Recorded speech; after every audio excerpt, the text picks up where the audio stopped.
കൂട്ടിലടക്കപ്പെട്ടിരിക്കുന്ന മൃഗങ്ങൾ, ആ മൃഗങ്ങളുടെ ചേഷ്ടകളും അനക്കങ്ങളും അടക്കങ്ങളും ഒക്കെ കാണാൻ മൃഗശാലകളിലേക്ക് പോകും.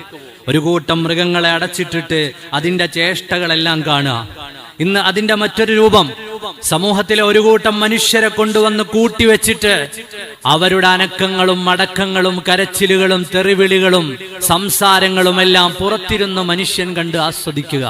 അവർ കരയുന്നതും ചിരിക്കുന്നതും ഇടപെടുന്നതും നടക്കുന്നതും ഓടുന്നതും ഇത് കണ്ടിട്ട് നമ്മുടെ ആയുസ്സിൽ എന്തു കിട്ടാനാണ്?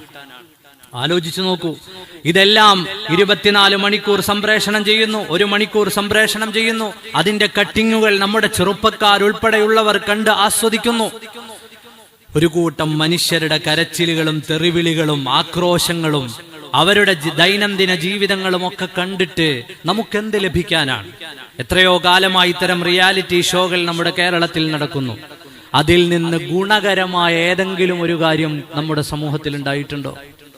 ഈ അടച്ചിട്ട മനുഷ്യരെ മുഴുവനും ലോകത്തിന് കാണിച്ചു കൊടുക്കുന്നതിലൂടെ ഏതെങ്കിലും സമൂഹത്തിന് ഉപകാരപ്പെടുന്ന എന്തെങ്കിലും ഒന്നുണ്ടായിട്ടുണ്ടോ? അതിൽ നിന്ന് നമ്മുടെ മക്കൾക്ക് പകർത്താവുന്ന ഏതെങ്കിലും ഒരു നല്ല മെസ്സേജ് ഉണ്ടായിട്ടുണ്ടോ? ആരെയൊക്കെയാണ് ഈ കൊണ്ടുവന്ന് കൂട്ടിലടയ്ക്കുന്നത്? അതാണ് വളരെ രസകരം. കേരളത്തിലെ ഏറ്റവും പ്രധാനപ്പെട്ട ചാനലുകളിൽ ഒന്ന് ഒരു പറ്റം മനുഷ്യരെ കൊണ്ടുവന്ന് താമസിപ്പിച്ചിട്ട്, നല്ല മനുഷ്യരെ കൊണ്ടുവന്ന് താമസിപ്പിച്ച് അവരുടെ ഡെയിലി റൊട്ടീനും അവരുടെ എഴുത്തും വായനയും സാംസ്കാരിക സാമൂഹിക വിചാരങ്ങളും ഒക്കെ പങ്കുവെക്കായിരുന്നെങ്കിൽ സഹിക്കാം.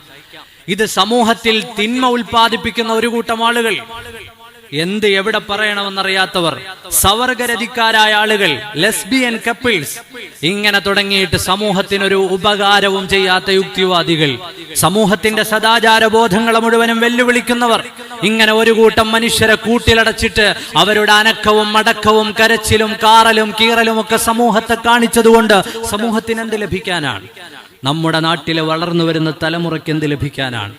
നമ്മുടെ നാട്ടിലെ ജീവിച്ചിരിക്കുന്ന മനുഷ്യർക്ക് എന്ത് ലഭിക്കാനാണ്? ഇത്തരം നേരം പോക്കുകളിലേക്ക് നമ്മുടെ സമൂഹത്തിന്റെ ശ്രദ്ധ തിരിഞ്ഞ ഒരു കാലത്താണ് നമ്മളുള്ളത്. എല്ലാ മതങ്ങളും സവർഗരതിക്കെതിരാണ്, എല്ലാ മനോഹരമായ ദർശനങ്ങളും എതിരാണ്. ഈ മതങ്ങളുടെ മൂല്യങ്ങളെ മുഴുവനും വെല്ലുവിളിക്കുന്ന ആളുകളെ കൊണ്ടുവന്നിരുത്തിയിട്ടാണ് അതിലൂടെ അവരുടെ ജീവിതത്തിന്റെ നെറികേടുകളെ കേരളത്തിലെ ചെറിയ കുട്ടികൾ മുതൽ വലിയ ആളുകൾ വരെ കാണുന്ന ടിവികളിലൂടെ.